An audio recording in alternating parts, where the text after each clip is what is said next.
welcome back to my film and TV channel. You're all staying safe and well. We've got another So Far So. Yes, we'll have a look at Duster.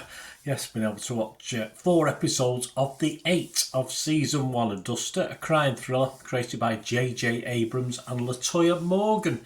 Yes, it premiered on Max on May the 15th. Yeah, we don't go over to Max very often, but it's always nice to.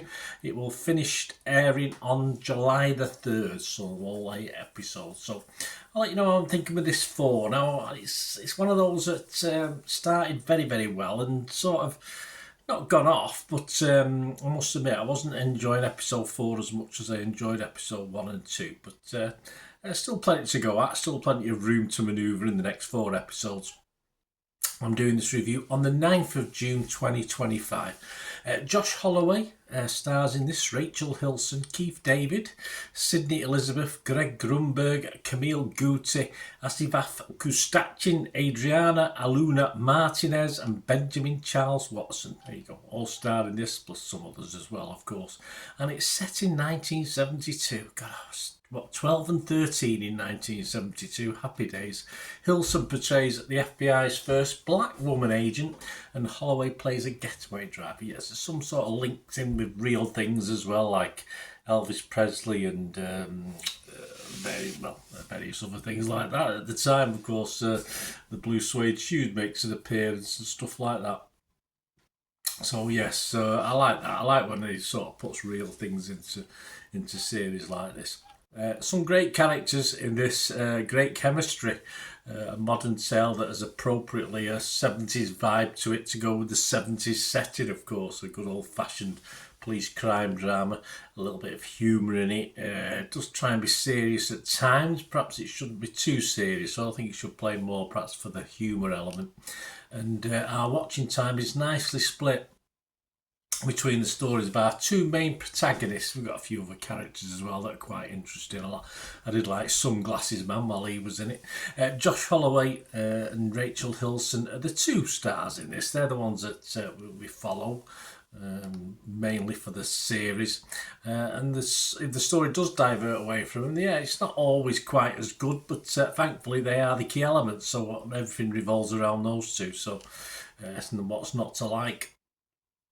Joel Keller from Decider website give it 80 out of 100. He liked it. He said it knows exactly what it mainly is, which is a terrific vehicle for Josh Holloway. Rachel Hilson's chemistry with Holloway is also a win, and sets up a wily criminals and cops yarn that delights in period references and music cues and exalts in the kind of character hero shots that defined a previous TV age. Yes, all right. I think Joel liked it. I think Joel's going back in time there.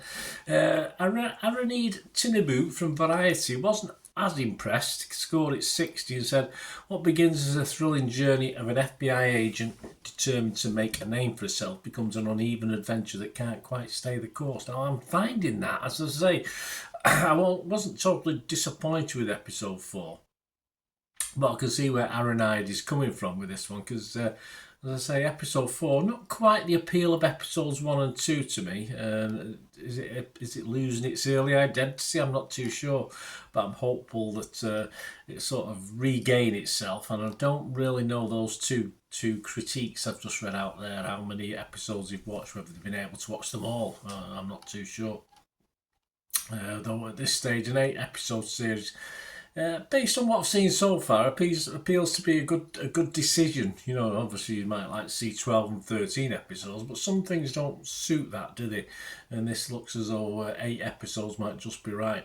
And J.J. Abrams sort of is getting most things right in this so far. But as I said, episode 4, not quite it's not quite as enjoyable as episodes 1 and 2, and perhaps to a lesser extent episode 3 as well. Score-wise, what's it doing? Well, Rotten Tomatoes, it's getting a 91% positivity rating, so that's all well and good. That's 37 critics, and 34 were fresh, and 3 were rotten. Again, I don't know how many episodes you've watched.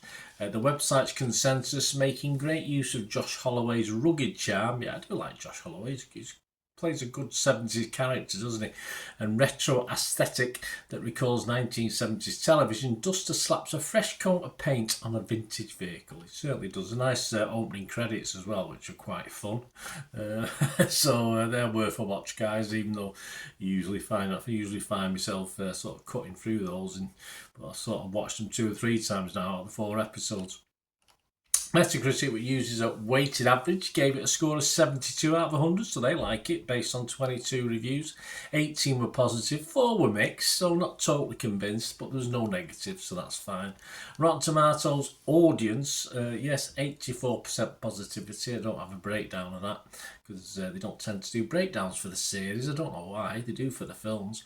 Internet Movie Database, where it all matters, isn't it? What are they saying? Well, over 2,300 scores and reviews as I'm recording this on June the 9th, 2025. And it's coming up with a 7.1 out of 10, so that's good. That's really, really good. My scores, I've got to be fresh on Rotten Tomatoes, and I was positive on Metacritic, and yeah, if I was splitting it, I would probably say 7.5 ish to 8 perhaps for episodes 1 and 2, but a little bit less for episode 3, and we're probably down to a 6, so it's not a disaster. 6 and a bit for episode 4. So overall I'm going to score this 4 episodes in out of 8 so far, so yeah, very good. Yeah, 7 out of 10, and it's something I can't always say this when I do these reviews. It's something I'm going to go and keep my eye out to watch the other 4 as well. Sometimes I just drop it after I've done this initial thing, because it's just not. I'm just going to review one after this. I'm not particularly going to watch the next 8 episodes of the next one I'm looking at, and it's totally different to this, guys. So anyway, it's there. The script's done. But for this, I will be watching, and hopefully watching the next 4 over the next 4 weeks. As simple as that. Anyway, there you go, guys. Let me know your thoughts if you get to watch this. As I say, some great characters, some great chemistry on screen as well. So let me know your thoughts on this or anything to do with film and TV, guys. It's always nice to hear from you. And of course, if you do like what I try and do on the channel, any support you give me is always very, very welcome. There are ways of doing that. So all I ever ask is you want to help support the channel and me, just keep watching and listening. See you later. Help me out, guys. If you watch the ads, if the ads on this YouTube ads, that helps in a very little way, but it all helps. It all, watch the pennies and pounds look after themselves, they say, don't they? Or the pennies or the 10p's look after themselves. But if you watch the ads or follow the links on the ads as well, that's always a nice way to support the channel. If you sort of hang on for it. I've done that. I watched other people's and followed the ads, just something I fancied, which does happen from time to time.